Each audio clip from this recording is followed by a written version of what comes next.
मेरी शादी को 5 महीने हो चुके थे। मैं और राजेश शहर में रहते थे और वह रोज की भाग दौड़ करता था, तो जाहिर है उसकी सेहत पर इसका असर तो पड़ना ही था। शहर में रहने के कारण मैं घर पर ही थी और मुझे काम करने की कोई जरूरत नहीं थी। मेरे माता पिता ने शादी में मुझे जो चाहिए था वह सब दिया था। मैं हमेशा अपने मायके से भी जो चाहती वह मुझसे बस एक फोन दूर था। मेरे मायके में काफी संपत्ति थी। अप्रैल के महीने में गांव में मेला लगता है और मैंने सुना था कि वह मेला बहुत अच्छा होता है, लेकिन मैंने आज तक उसे नहीं देखा था। इस बार मैंने बड़े मन से ससुराल जाने का फैसला किया।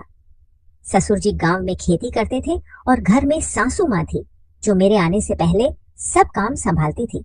मैं देखती थी कि वे काम कर रही थी, लेकिन कभी कभी वे अपना मुंह बना लेती थी, जिसे मैं रोज नहीं देख सकती थी। इसीलिए मैंने ससुर जी से घर के काम की समस्याओं के बारे में बात की।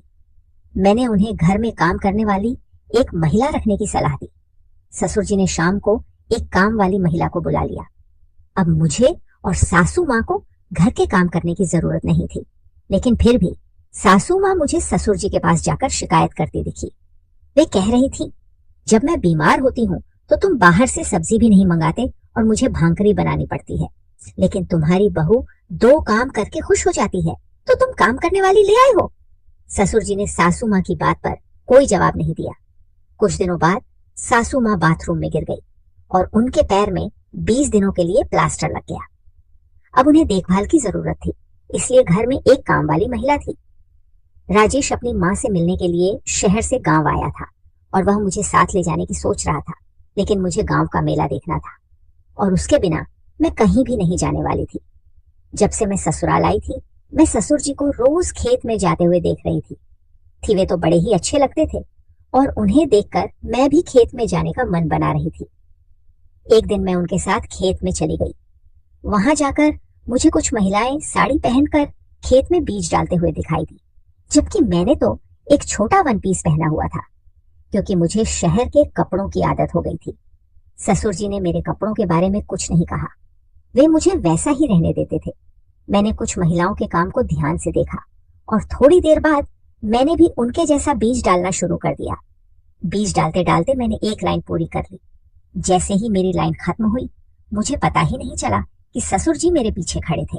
जब मैंने आखिरी बीज डाला तो मैं सीधे ससुर जी से टकरा गई। मुझे नहीं पता था कि वे कब मेरे पीछे आए। मैंने उन्हें सॉरी कहा और अपने मिट्टी भरे पैरों को धोने के लिए गई। जब मैं अपने पैर धो रही थी, तभी ससुर जी वहां आए और उन्होंने अपने हाथों से मेरे पैरों पर पानी डाला। वे मेरे खुली ढट पर नजर घुमा रहे थे। पांव धोने के बाद मैं घर की दिशा में चलने लगी। उस दिन रात को मैंने ससुर जी को खेत में जाते हुए देखा। घर में केवल एक टॉर्च थी और वह लेकर ससुर जी खेत की ओर निकल पड़े। इतनी रात में अंधेरे में उनके पीछे जाना मुझे अच्छा नहीं लगा, इसलिए मैंने अपने कमरे में जाकर सो जाने का फैसला किया। सुबह जब मेरी आंख खुली तो गांव की सुबह की ठंड कुछ अलग ही थी। उस ठंड में मैंने ससुर जी को दंड बैठक करते हुए देखा। उन्हें इस तरह पहली बार देख रही थी और वे 50 साल के व्यक्ति के मानक से बिल्कुल भिन्न लग रहे थे। उन्होंने अपने स्वास्थ्य का अच्छे से ख्याल रखा था। वहीं सासू माँ ससुर जी की तुलना में काफी बूढ़े लगने लगी थी। आज से गांव की यात्रा शुरू होने वाली थी। संध्या को मैंने साड़ी पहनकर ससुर जी के साथ यात्रा देखने के लिए निकल पड़ी। सासू माँ मुझे देखकर जल रही थी। ऐसा लगता था कि जब भी मैं ससुर जी के साथ कहीं जाने की कोशिश करती, वे मुझ पर गुस्से से देखती थी। मैं हमेशा उनको नजरअंदाज करती थी। हम यात्रा के लिए निकले। रास्ते में ससुर जी ने कहा, बेटी साड़ी में तुम बहुत खूबसूरत लग रही हो। उन्होंने मेरी तारीफ की, जिसके लिए मैंने उन्हें धन्यवाद कहा। जब हम यात्रा में पहुंचे तो दर्शन करके लौटते वक्त बहुत भीड़ थी। अचानक मुझे अपने पेट पर किसी का हाथ महसूस हुआ और मैं जोर से डर गई। जब मैंने पीछे मुड़कर देखा तो वह हाथ मेरे ससुर जी का था। उन्होंने बताया, मैं तुम्हें भीड़ में किसी का स्पर्श न हो, इसके लिए तुम्हें सहारा देकर बाहर ला रहा था। ससुर जी उस भीड़ में मेरी सुरक्षा कर रहे थे, जबकि मैं कुछ और ही समझ रही थी। मैंने कहा, ठीक है ससुर जी, चलिए हम अब चलें। ससुर जी मुझे पालने में ले गए और मैंने बड़ी खुशी से पालने में बैठने का सोचा, लेकिन जैसे ही वह पालना थोड़ा ऊंचा हुआ, मुझे डर लगने लगा और मैं ससुर जी से चिपक गई। पालना रुकने के बाद ससुर जी ने मुझे बुलाया। जब मैंने आंखें खोली तो खुद को उनके गले में पाया। मैंने माफी मांगी और पालने से बाहर आ गई। जब मैं पालने से नीचे आई तो मुझे हल्का सा चक्कर आया। ससुर जी मेरे लिए पानी की बोतल लाने चले गए। तभी एक व्यक्ति ने ससुर जी को आवाज दी, आपकी शहरी बहू बहुत ही खुलकर नजर आ रही है। मैंने अभी आपको दोनों को पालने में देखा। वह गांव का एक गृहस्थ था और ससुर जी का मित्र। उन्होंने मुझसे हाथ मिलाते हुए कहा, मैं अमन इस गांव का डॉक्टर हूँ। अब तो गांव में भी डॉक्टर आ गए हैं। मुझे अब ज्यादा की किसी जांच के लिए नहीं बुलाया जाता, लेकिन कभी कभी आपके ससुर जी की मेहरबानी हो जाती है। वह व्यक्ति बातें कर रहा था। तभी ससुर जी ने उनकी बातें रोकते हुए कहा, तुम्हारी सासू माँ को बस इस डॉक्टर की जरूरत होती है, इसलिए मुझे इसे कभी कभी मिलता है। ससुर जी ने मुझे अमन के पास ज्यादा देर नहीं खड़ा रहने दिया और मेरा हाथ पकड़कर आगे ले गए। आज मैंने पहली बार यात्रा का अनुभव किया। इससे पहले मेरा यात्रा से कोई खास संबंध नहीं था, क्योंकि मैं बचपन से शहर में ही थी। अब मुझे ससुराल गांव का मिलन हुआ था, इसीलिए मैं यह सब अनुभव कर पा रही थी। घर पहुंचने पर मैंने खाना खाए बिना सोने का फैसला किया। अगले दिन सुबह ससुर जी ने अपना नियमित व्यायाम किया और फिर सासू माँ को आवाज देने लगे। वह भूल गए थे कि सासू माँ का पैर फ्रैक्चर हुआ है। मैंने ससुर जी से कहा, ससुर जी, सासू माँ आज अपने कमरे में सोई हुई है, क्या आप भूल गए कि उनका पैर फ्रैक्चर है? ससुर जी ने कहा, हाँ सुन भाई, मैं भूल गया था। देखो मैंने पहले की आदत के अनुसार विमला को आवाज दी थी। महीने में एक बार मैं उठने का सहारा लगाता हूँ। हमेशा विमला मुझे अपने हाथ से उठने में मदद करती थी, लेकिन अब वह यह नहीं कर सकती। ससुर जी धीरे धीरे अपने कमरे में गए और नीचे उठने वाला सहारा लेकर आए। वह बाहर आकर ऊंट पर बैठकर अपने हाथों से अपने पैरों पर उठाने वाला लावने लगे, लेकिन उन्हें इसे लगाने में दिक्कत हो रही थी। मैंने आगे बढ़कर ससुर जी के हाथ से वह उठाने वाली चीज ले ली और कहा, आप पाट पर बैठिए।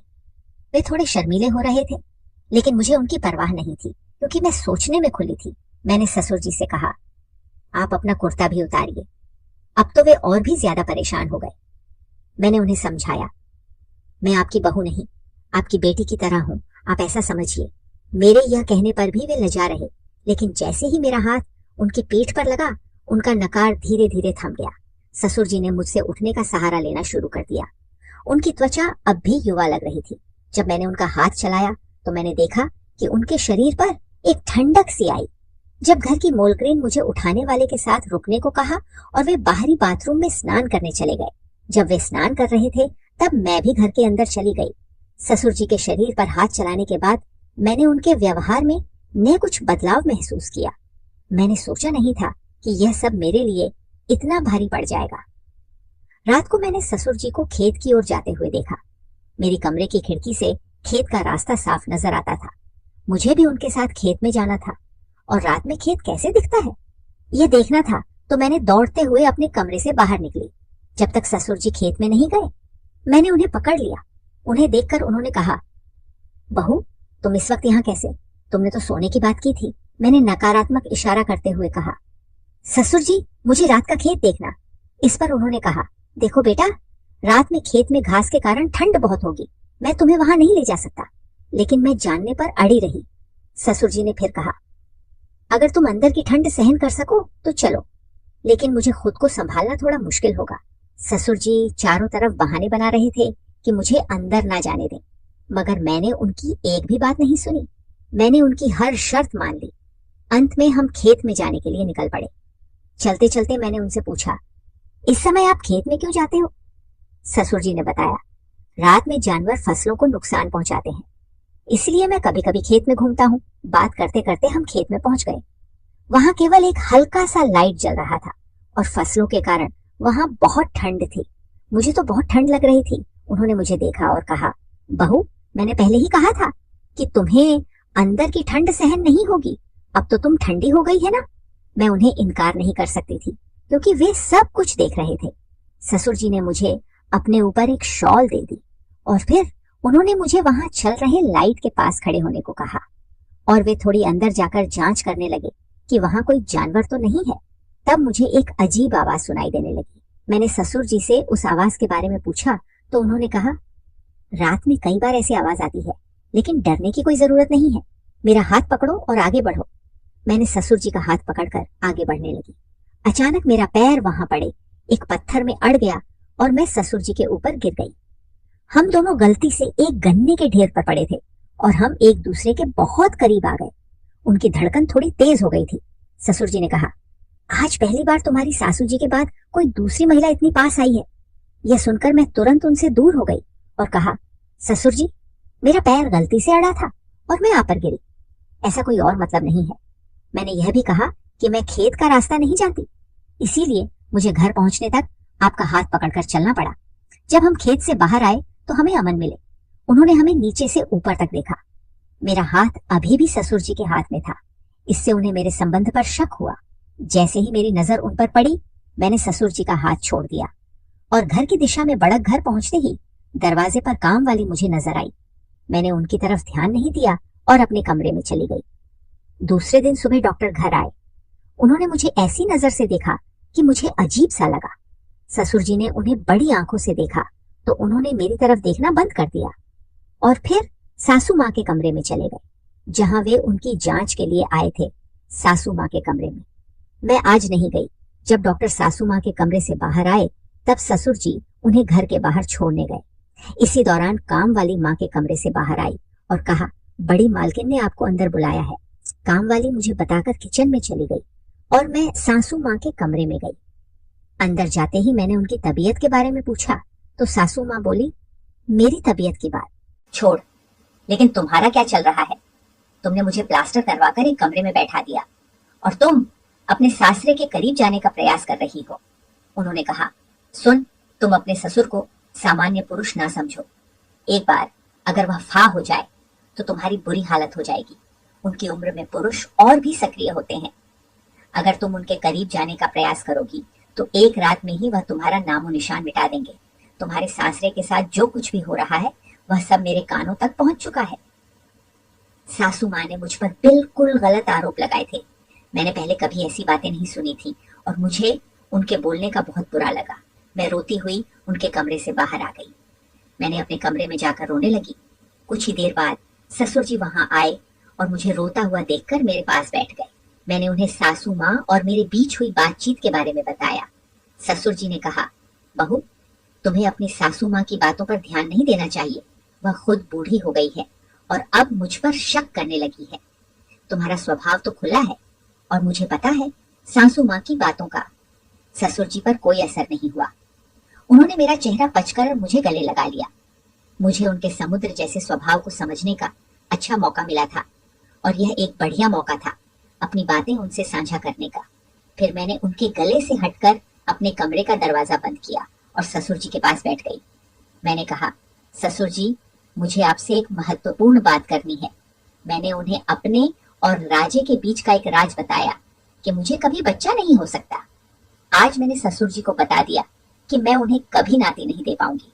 मुझे लगा कि ससुर जी मुझ पर गुस्सा होंगे, लेकिन उन्होंने पूरी शांति से मेरी बात सुनी। फिर उन्होंने एक अच्छा सुझाव दिया। सुन भाई, मैं राजेश को समझा दूंगा कि उसे गोद लेना चाहिए। ससुर जी का यह समझदारी भरा सुझाव मेरे दिल को छू गया। जैसे ही वे मेरे कमरे से बाहर गए, घर की काम वाली ने उन्हें देखा। मुझे उसकी परवाह नहीं थी। अगर उसने सासू माँ को कुछ बताया भी तो मुझे अब कोई फर्क नहीं पड़ता, क्योंकि ससुर जी अब मेरे साथ थे। सासू माँ ने मुझसे कई अनावश्यक बातें की, लेकिन मैंने ससुर जी का समर्थन नहीं छोड़ा। इससे सासू माँ ने राजेश को गांव बुलवाया।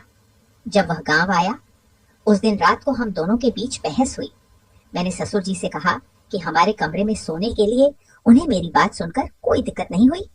ससुर जी मेरे बगल में बिस्तर पर सो गए और राजेश जमीन पर बिछावन डालकर सो गया। कुछ समय बाद मुझे राजेश की नींद में बड़बड़ाने की आवाज सुनाई दी, जिससे मैं चौंक गई। डर के मारे मैं ससुर जी के पास जाकर चिपक गई। कुछ समय बाद मुझे नींद आ गई, लेकिन आधी रात को मेरे ऊपर किसी के हाथ का एहसास हुआ और वह हाथ ससुर जी का था। उन्होंने मेरे चेहरे पर भी हाथ फेरा। कुछ देर बाद वे मेरे पास से उठकर कमरे से बाहर चले गए।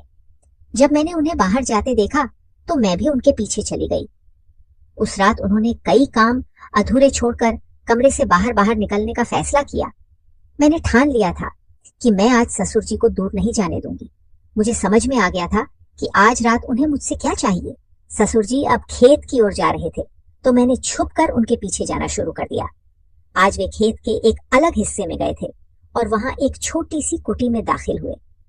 वहां एक बत्ती जल रही थी और वह जगह काफी गोपनीय सी थी क्योंकि मैंने पहले कभी उसे नहीं देखा था। ससुर जी ने कुटी में जाते वक्त चारों तरफ नजर डालकर देखा और फिर अंदर चले गए।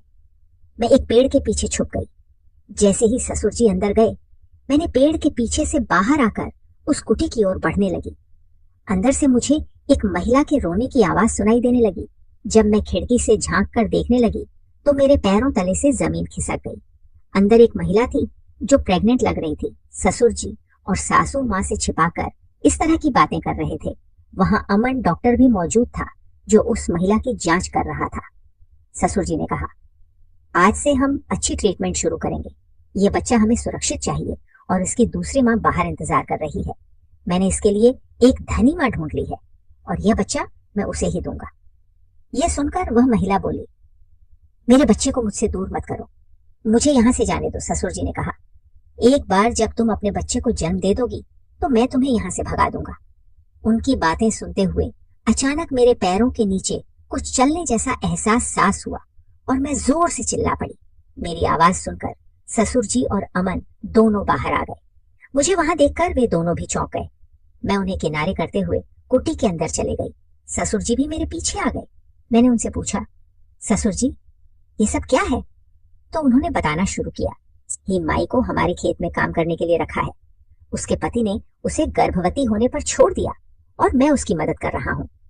फिर उन्होंने बताया कि वह महिला कोई और नहीं बल्कि सीमा है जो राजेश की पहली पत्नी है। ससुर जी की इस बात को सुनकर मैं आश्चर्यचकित रह गई। मैंने उन्हें बताया कि मैंने सीमा और राजेश का साथ में फोटो देखा है। वे तो थोड़े घबरा गए और बोले, बहू तुम इसके लिए मेरी परवाह मत करो। जो कुछ भी तुमने देखा है वह तुम्हारे पास ही रहना चाहिए। मैं तुम्हारे बारे में जानता हूँ कि तुम्हें बच्चा नहीं हो सकता। यह राज मैं अपने पास रखूंगा। जैसे उसने बच्चे को जन्म दिया है, तुम भी उस बच्चे को लेकर शहर चली जाना। तुम पर कोई सवाल नहीं उठाएगा, यह मेरी जिम्मेदारी है। बच्चे के जन्म के बाद सीमा का क्या होगा वह मैं देख लूंगा। तुम्हारे जीवन में कोई विघ्न नहीं आना चाहिए। तभी राजेश उस कमरे में आया। उसने अपने पिता की बातें सुन ली थी। मैंने ससुर जी से कहा, शादी के बाद से आज तक मैंने राजेश के साथ एक भी दिन प्यार से नहीं गुजारा। हर 3-4 दिन में मुझे उसके मुंह से सीमा नाम सुनाई देता है। उसने कभी अपनी पहली पत्नी के बारे में मुझसे नहीं बताया, लेकिन वह हमेशा सपने में उसका नाम लेता था। मैंने उसका फोन चेक किया और उसने सीमा के साथ उसके कई फोटो देखे। मैंने स्पष्ट किया कि सीमा का रहस्य जानने के लिए ही मैं यहाँ आई थी। मैंने उनसे झूठ कहा कि मुझे बच्चा नहीं हो सकता क्योंकि मैं चाहती थी कि मैं उनका असली चेहरा देखूं। जब अमन रात को हमें खेत के पास मिला था तब मुझे केवल शक हुआ था। तब मैंने देखा था कि अमन की बैग से कुछ दवाएं गिर गई थी जो गर्भवती महिलाओं को दी जाती है। मुझे पता था कि अमन प्रसव विशेष सज्ज है और मैंने कुछ लोगों से इसके बारे में भी सुना था।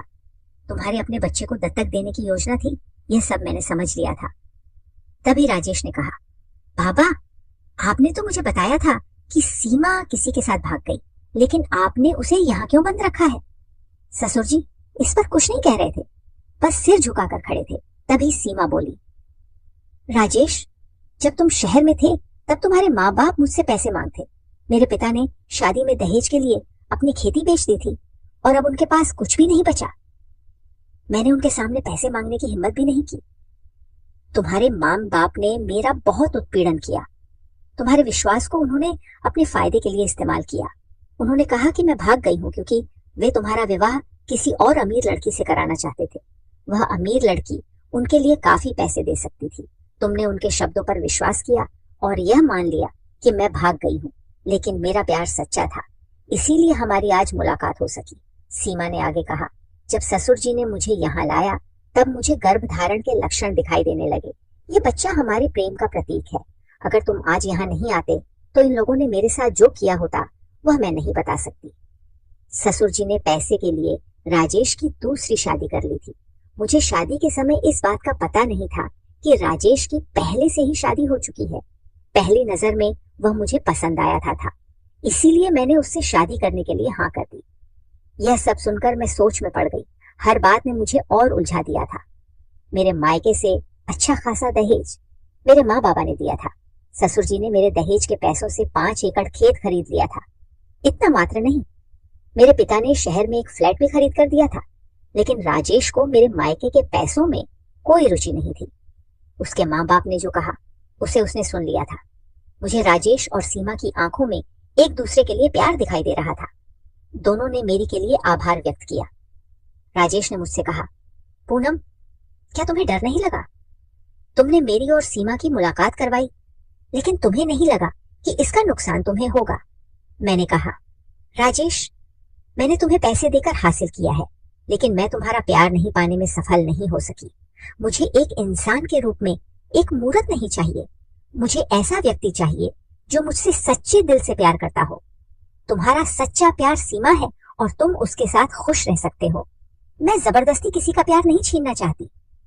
उस दिन पहली बार राजेश ने मुझे मुस्कुराते हुए गले लगाया। अगले कुछ दिनों में हमने आपसी सहमति से तलाक ले लिया। राजेश सीमा को लेकर शहर चला गया। उसके माँ बाप आज अपने के पर पछता रहे हैं। उन्होंने पैसे को अपने बेटे की खुशी से ज्यादा महत्वपूर्ण समझा था, लेकिन अब पूछने पर भी उनका बेटा उनके पास नहीं है। आज वे अपनी उस वास्तविक संपत्ति से वंचित हैं, जो कि उनका बेटा, बहू और नाती है। ये कहानी आपको कैसी लगी? अगर आपको ये कहानी पसंद आई हो तो वीडियो को लाइक करें और चैनल को सब्सक्राइब करें।